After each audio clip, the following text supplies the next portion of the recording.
ఒకానొక రోజున పార్వతీదేవి కైలాసపతిని సమీపించి, నాథ, సకల లోకేశుడు పరమేశ్వరుని పత్నినైన నేను ధరించేది నారచీరలు రుద్రాక్షల, కనీసం ఒక్క బంగారు పోగైనా నా ఒంటి మీద లేదంటే ఎంత అవమానకరమని వాపోయిందట.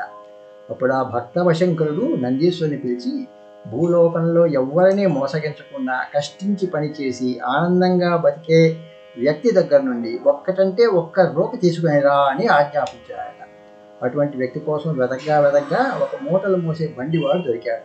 అతడే సరైన వ్యక్తి అని తలచి అతన్ని మోసగించి కానీ యాచించి కానీ ఒక రూక తీసుకోవడం ఇష్టం లేక తానే ఎద్దు రూపంలో రోజంతా అతనికి పని చేసి పెట్టాడట.